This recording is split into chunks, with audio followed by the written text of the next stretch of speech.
Good morning, student of class 7. Now I am starting with the chapter number 9. Previous exercise videos में आपको exercise D तक मिल गया होगा. Now I am loading with the exercise ई. अभी तक आपने simple interest और अमाउंट के क्वेश्चंस भी सॉल्व करने होंगे लास्ट ईयर 6 क्लास में. अब क्वेश्चन नंबर 1 में हमसे पूछा है find the simple interest and amount at the हमें सिंपल इंटरेस्ट और अमाउंट बताना है जब हमें प्रिंसिपल की वैल्यू दी है 1600, टाइमिंग दिया है 2 ईयर्स, रेट दिया है 6%. आप सभी को मालूम है सिंपल इंटरेस्ट का फॉर्मूला होता है P into R into T upon 100. P की वैल्यू मैंने रखी, टाइमिंग रखा और रेट परसेंट लिखा. 2 0 से 2 0 कैंसिल, रिमेनिंग नंबर्स का हमने कर दिया मल्टीप्लाई. तो ये हो गया हमारा इंटरेस्ट. अब अमाउंट का फॉर्मूला क्या होता है? अमाउंट होता है जब हम इंटरेस्ट में प्रिंसिपल को प्लस कर देते हैं. तो मैंने सिंपल इंटरेस्ट जो हमारा आंसर आया था उसमें अपने प्रिंसिपल यानी 1600 को कर दिया प्लस. तो this is our final answer 1792. इसका एक थर्ड पार्ट देखें. जब हमें प्रिंसिपल 600 दिया है, टाइमिंग 5 ईयर्स और रेट वो हमें दी है मिक्स फ्रैक्शन में. जहाँ कहीं भी मिक्स फ्रैक्शन आए क्वेश्चन में घबराना नहीं है आपको. Same method same formula use करते हुए हमने क्या करा, मिक्स को सिंपल में चेंज करा. सिंपल इंटरेस्ट का फार्मूला PRT अपॉन 100. यहाँ सारी वैल्यूज पुट करी, यहाँ गया हमारा सिंपल इंटरेस्ट. अमाउंट निकालना है तो इंटरेस्ट में प्रिंसिपल को कर दिया हमने प्लस. ये होगा हमारा आंसर. अब आते हैं क्वेश्चन नंबर 2 की तरफ. Find a rate percent per annum F. अब हमें दिया है कि हमारा इंटरेस्ट इतने रुपीज़ से इतने रुपीज़ हो रहा है, तो हमें रेट ऑफ इंटरेस्ट क्या लगेगा. तो प्रिंसिपल हमने मान लिया 350, सिंपल इंटरेस्ट हमारा हो गया 105, टाइमिंग हमें दिया था 6 ईयर, रेट परसेंट हमें बताना है. क्योंकि हमें इंटरेस्ट दिया है हमने इंटरेस्ट का फॉर्मूला लगाया P into R into T upon 100. Interest की जगह 105 क्योंकि हमें दिया था, P हमें दिया है 350, रेट हमें निकालना है, टाइमिंग हमें दिया है 6. हमने सबसे पहले जो नंबर कैंसिल हो रहा है तो उन्हें कैंसिलेशंस करे. 10 से 10 कैंसिल, 2 5 ज़ा 10, 2 3 ज़ा 6, 5 1 ज़ा 5, 5 7 ज़ा 30. 105 के डिवाइड में आ गया 7 और 3. फिर 3 3 ज़ा 9, बचा 1, 3 5 ज़ा 15, 7 5 ज़ा 35. यानी रेट ऑफ परसेंट कितनी आ गई, 5%. रिमेनिंग क्वेश्चन सेम इसी मेथड से होंगे. अब question number 3. Shankar borrow ₹15,000 from a bank for 1 year 12% per annum. What interest will he pay at the end of the year. हमें बताना है क्या नाम दिया है, शशांक ने 15,000 रुपये बोरो लिए. याद रखें जो भी मनी बोरो ली जाती है वो बन जाती है हमारी प्रिंसिपल. जो मनी हम बोरो लेते हैं बैंक से लें या किसी भी पर्सन से, हमें इंटरेस्ट निकालना है. हमने फार्मूला पुट करा P into R into T upon 100. हमारे पास तीनों वैल्यूज़ हैं, हमने तीनों वैल्यू पुट करी, रिमेनिंग नंबर्स के कर दिया हमने मल्टीप्लाई. तो 1800 इज़ आवर आंसर, यानी 1800 उसका क्या बन गया, इंटरेस्ट बन गया. Question number 4. If a man pays an interest ₹750 at the end of 2 years and a sum of ₹4500, find a rate of interest charge. ठीक है. अब हमें इंटरेस्ट दिया है 750 रुपीज़, प्रिंसिपल हमें दिया है 4500 और इंटरेस्ट हमारा आ गया है 750, टाइमिंग हमें दिया है 2, हमें रेट ऑफ इंटरेस्ट यानी क्वेश्चन नंबर 2 की तरह आपको इसको सॉल्व करना है. ठीक है. उसके बाद question number 5. On a certain sum of money at interest paid for 3 years is ₹135,085% per annum. Find the sum borrow. Question number 5. ठीक है. ये देखें प्रिंसिपल यानी जो हमसे मनी बोरो ली गई है वो हमें पूछी गई है. रेट इंटरेस्ट दिया है 5, इंटरेस्ट टाइमिंग दिया है 3 ईयर्स, इंटरेस्ट हमारा बना है 1350. जो दिया है हमने इंटरेस्ट का फॉर्मूला यूज़ करा P into R T upon 100. यहाँ हमने वैल्यू रख दी. इसके बाद हमें प्रिंसिपल की वैल्यू निकालेंगे. सारे नंबर हम लेगा दूसरे साइड, 100 गया 1350 के पास, 5 और 3 आ गए नीचे. जो नंबर कैंसिल हुए हमने उनको कैंसिलेशन करा, रिमेनिंग नंबर बचा हमारा 90 इंटू 100, यानी प्रिंसिपल कितना था हमारा 9000. उसके बाद आए क्वेश्चन नंबर 6 की तरफ. इट वॉट रेट इंटरेस्ट यानी रेट ऑफ इंटरेस्ट बताना है percent per annum will ₹36, amount to ₹4,464 in 3 years. अब क्वेश्चन नंबर 6 के अंदर हमें प्रिंसिपल दिया था 3600 और अमाउंट दिया था 4464. टाइमिंग दिया था हमें 3 ईयर्स और हमें बताना था रेट ऑफ इंटरेस्ट क्या होगा. सबसे पहले हमें इंटरेस्ट मालूम होना चाहिए, तो हमने अमाउंट में से प्रिंसिपल को कर दिया माइनस. ये थोड़ा सा डिफरेंट क्वेश्चन है इसलिए बता रही हूँ.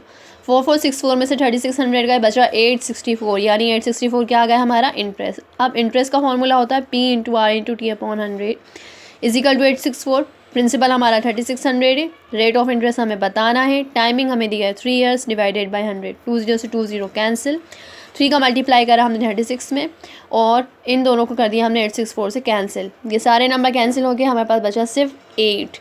हमारी रेट ऑफ इंटरेस्ट क्या आ गई, 8%. उसके बाद मैं आपको बता रही हूँ question number 8. If the simple interest on a certain sum of money for 2 years be 1/5 of the sum. कोई मनी है, हमें नहीं मालूम क्या है, 2 साल के बाद उसका इंटरेस्ट 1/5 हो जाता है अपनी ही मनी से. Find the rate of interest. देखें, लेकिन हमने मान लिया प्रिंसिपल हमें नहीं मालूम था, हमने मान लिया वो एक्स है। कितने रुपीज़ है वो? एक्स रुपीज़ है।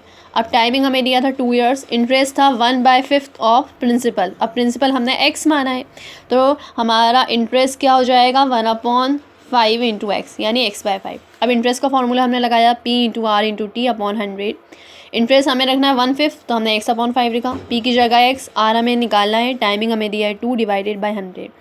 2 5 ज़ा 10, 0 का 0। अब हो जाएगा 50 आ जाएगा, डिवाइड हो जाएगा 5 से, तो रेट ऑफ इंटरेस्ट कितनी आ गई? 10%। This is our question number 8। इसी तरह हमारे क्वेश्चन नंबर 10 पे, a sum of money becomes double of itself in 5 years and a certain rate of interest. एक मनी है जो अपने से डबल हो जाती है 5 साल के बाद। Find a rate of simple interest. हमें भी इसमें रेट ऑफ इंटरेस्ट बताना है। प्रिंसिपल हमने मान लिया एक्स है और टाइमिंग हमें दिया है 5 ईयर्स। रेट ऑफ इंटरेस्ट हमें नहीं मालूम। अमाउंट जो है वो सम ऑफ मनी, जब भी सम ऑफ मनी आता है, सम जब भी बन जाता है तो सम यानी क्या, प्रिंसिपल और इंटरेस्ट का सम क्या कहलाता है? वो बन जाता है अमाउंट।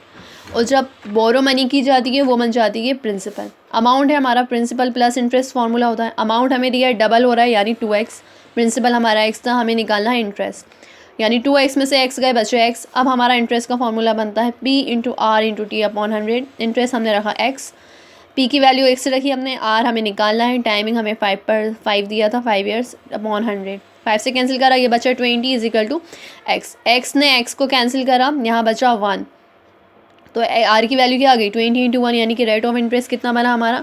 20%। ये बात याद रखने की, ये सम बच जाता है हमारा अमाउंट और बोरो मनी बन जाती है हमारी प्रिंसिपल। उसके बाद एक क्वेश्चन 13 देखें। अरुण बोरो रुपीज़ 2000 2% पर एनम। 2000 रुपये उसने 2% से उसने उधार लिए और 1000 रुपये उसने 5% से उधार लिए। He clear that he debt after 2 years, यानी 2 साल के बाद वो उनको लौटाएगा, गिविंग 2800, यानी 2800 रुपये देगा वो रिटर्न करने में, और एक वॉच देगा। What is the cost of the watch? सबसे पहले हमें 2 चीज़ें दी थी, दोनों में टाइमिंग हमें 2 ईयर्स दिए थे। पहले हमने फर्स्ट का इंटरेस्ट निकाला, फिर सेकंड का इंटरेस्ट निकाला। फर्स्ट का interest P into R into T upon 100, formula वही रहेगा 2000, यहाँ आप एंड कर लेना, ठीक है। अब ये 20 से 20 कैंसिल, हम इनके नंबर हमने मल्टीप्लाई करा। पहला इंटरेस्ट आया 80, दूसरा इंटरेस्ट आया हमारा 1000 रुपये का जो था, वो आया हमारा 100। अब अमाउंट निकालेंगे हम, यानी जब अपन मनी रिटर्न करेंगे तो अमाउंट के फॉर्म में देंगे, सिर्फ हमारा इंटरेस्ट बना है 80। पहले हमारे 2000 रुपये लिए थे हमने, 2000 में हमने 80 प्लस कर दिया, पहला अमाउंट बना 2080।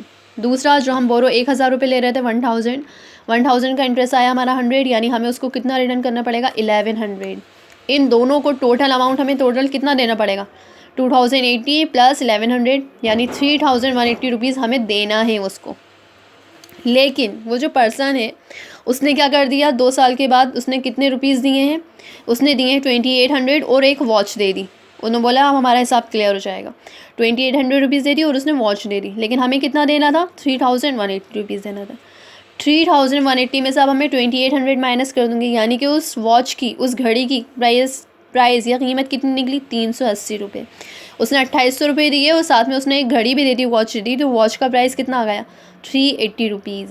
So now exercise E is completed and the chapter number 9 is completed. Class 8 और 7 का चैप्टर 9 सेम है, सिर्फ exercise E is different. So I have loaded, these are the important question for your annual exam. Exercise F is multiple choice question. So now chapter 9 is completed.